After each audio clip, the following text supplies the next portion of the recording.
Few people could imagine that taking a bubble bath could pose a serious health risk. Most children love their bath time. It's hard to imagine that a health problem could possibly exist. Scalding water, perhaps. A mishap while playing. Have you ever wondered what your child might be bathing in? Is it possible that ingredients in their bubble bath could pose a health hazard?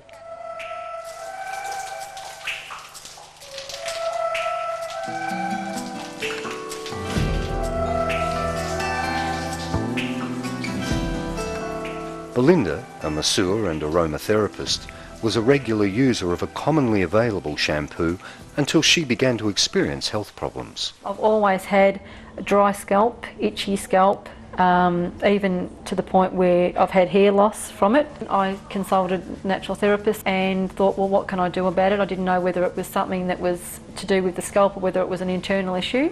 And itchiness is gone within 2 weeks of starting using the hair care that she got me onto. It's gone. Belinda was made aware of the connection between her scalp and skin problems and the products she used after a visit to naturopath Kathy Goomer. Kathy is a naturopath with many years' experience in helping patients solve health issues. Most people would not normally link a health complaint to the personal care products they use, but in Kathy's practice, it's not uncommon. Miriam came in to see me because of intense itchy scalp, and she was getting constant urinary tract infections. So basically what we did, we put her on the machine, we did some testing, and her chemical sensitivity point was coming up. Now to me that's an indicator that her problem is possibly chemical caused. So we went through a list of chemicals on the machine, and basically one of the main ones that came up was sodium lauryl sulfate. And from my experience, sodium lauryl sulfate is first of all, a skin irritant, therefore itchy scalp's quite common. But also the sodium lauryl sulfate in bubble bath is known to create urinary tract infections. So on questioning, Miriam's actually having 2 bubble baths, or was having 2 bubble baths a week. So we're going to attack this from the angle of removing a lot of her sodium lauryl sulfate that she's putting onto her body, and we're just going to see what happens. Every day we use personal care products like these, but do they really care for our health? Many of these commonly used Australian products contain ingredients that can cause health problems.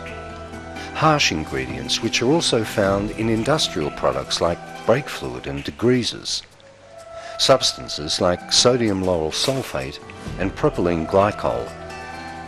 So what are the dangers of just these 2 ingredients which are used in shampoos, cosmetics, conditioners, lotions and other personal care products? If we're talking about the chemical sodium lauryl sulfate, propylene glycol, which are in virtually all of the products, bar a very few, sodium lauryl sulfate, for example, is a skin irritant. Now, why anybody would want to put a skin irritant on their scalp or their face is beyond me. To me, they're very aging, creating wrinkles, sagging, hair, a lot of hair falling because it's corroding away at the hair follicle. Propylene glycol, very, very similar types of symptoms. So I'm seeing from a clinical point of view a lot of dandruff, a lot of drooping, heavy skin, women with many, many wrinkles. Knowing what I know now, you couldn't pay me to use them.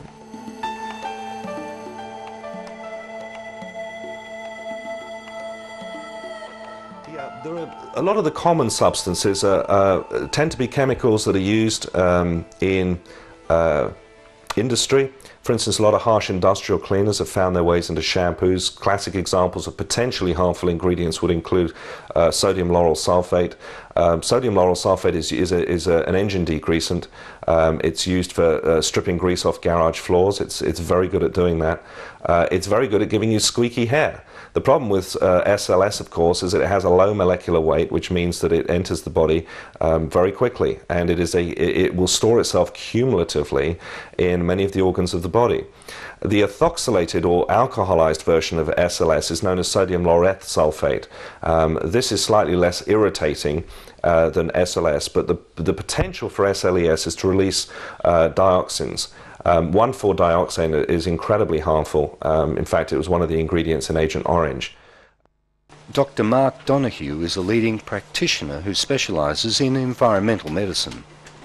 He often treats disorders that are a result of exposure to various environmental toxins. There are a lot of items commonly used in personal care products that have got good evidence of not being safe and not being good for your health. And the typical ones are the glycol ethers, best known one being propylene glycol, which acts as a humectant. It attracts humidity, but there are more natural choices. We don't have to use petrochemically derived agents. And the sodium lauryl sulfate, the lauryl sulfates generally, also have the potential for risks, not just risks to long-term risk to health, but irritation effects. They're not as natural, they're not as good for the body as you would expect them to be if they're in personal care products. And it's probably better to use products without those. The chemical industry publishes information about hazardous chemicals in their material safety data sheets. Here's what they say about sodium lauryl sulfate.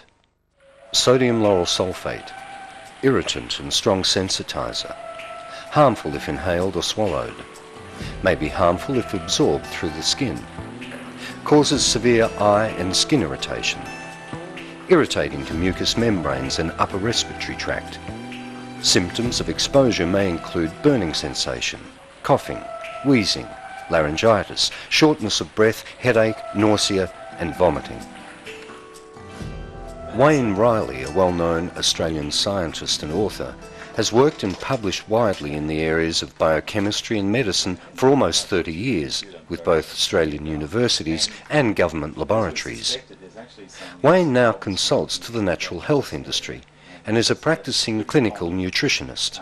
Because the knowledge base out there in the community is such that, we really don't realise that sodium lauryl sulfate has got so many problems, and we should be worrying about it, in toothpaste in our children using it in their mouths, for instance, or if we've got children that are having problems with flaky skin, dandruff. All these sorts of things can literally be cleared up by just moving to another shampoo, conditioner or bubble bath that hasn't got sodium lauryl sulfate in. It's amazing what just taking sodium lauryl sulfate out of your bathroom can actually do for improving the general health of your family.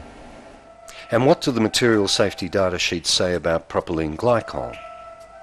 May be harmful by inhalation, ingestion or skin absorption. May cause eye and skin irritation, gastrointestinal disturbances, nausea, headaches, vomiting and central nervous system depression.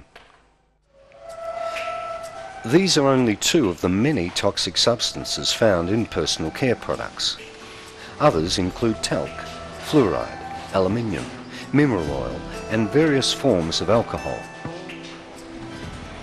So why are these ingredients in so many of the personal care products we use every day? The answer is they're cheap and appear to do the job. In the United States, personal care products that contain these and other toxic ingredients are compelled by law to include health warnings on the label. This warning is found on a popular brand of bubble bath. Use under adult supervision. Excessive or prolonged exposure may cause irritation to skin and urinary tract. Discontinue use if rash, redness or itching occurs. Consult physician if irritation persists. Avoid eye contact. If contact occurs, rinse with water. Keep out of reach of children. Like most children, they may not only soak in this product, they splash it in their eyes, they suck on washes and get ingredients into their system. What about toothpaste? Surely it's safe. Many brands of toothpaste and shampoo contain sodium lauryl sulfate. Studies have shown it can damage the immune system, cause separation of skin layers and severe inflammation of the skin. It's also recognised that absorption can occur very quickly under the tongue, in 30 seconds or less. The people most vulnerable to toxic chemicals are generally children, infants, pregnant women, the aged and the sick and infirm. So these are the groups that we pay most attention to. But in truth, everybody is susceptible. There's nobody who can afford to just ignore toxic effects on their health. It's by paying attention to those details that we in fact keep our health and remain healthy over a period of time and don't become one of the sick and at-risk groups later on. Janet Douglas is a leading beautician. Her clients seek an understanding of the best approaches and treatments to nourish and sustain healthy skin, hair and nails. Janet has researched and observed how harmful chemicals can damage one's healthy skin and hair. There are a variety of problems that are of concern with what's in a lot of the products that we use. One of them is the chemicals that can cause tremendous damage to the skin. And two of these chemicals, sodium lauryl sulfate and propylene glycol, they are very particularly corrosive. And it's very amazing if you look at somebody who's been using this product and you look at their skin under a high magnification, and you can actually see a lot of inflammation actually around the hair follicles. Now, of course, it's very difficult to say that this is caused by either of these two chemicals, but one thing that I have observed, if it is this person then changes their choice of product and uses a product that doesn't contain these, then miraculously this inflammation goes away. And this has a dramatic effect on how their skin feels and looks. To me, at the moment, the best available evidence would be to avoid products that contain propylene glycol, glycol ethers generally, to avoid products that contain the lauryl sulfates. These are sensible choices, and the reason they're sensible choices is the full information is not in yet. We don't know all the details of the harm that can be caused, but we have sufficient information from animal and human studies to say that these are not good for your health. Yes, in personal care products they're used because they're cheap, because they're effective, because they do the job that we expect. But if the price of hydrating your skin is that in the long term you damage it more and you have more wrinkles, then what have you gained from your personal care products? That's not a gain, that's a net loss. And I think we're facing the time now that a lot of what we see as the so-called visible signs of ageing are nothing more than a lot of the choices that we've made as the years have gone by of products which help us in the short term only for us to be paying a long-term price. Many credible sources, investigators, researchers, doctors, scientists have been bringing to the fore problems with chemicals that are used in everyday substances and products that we use. For instance, shampoos, makeup, mouthwashes. These issues are affecting people's health. These chemicals have known potential harmful effects on humanity. People need to start investigating obtaining safe products, replacing these products with other items that are manufactured without using these chemical problems with them.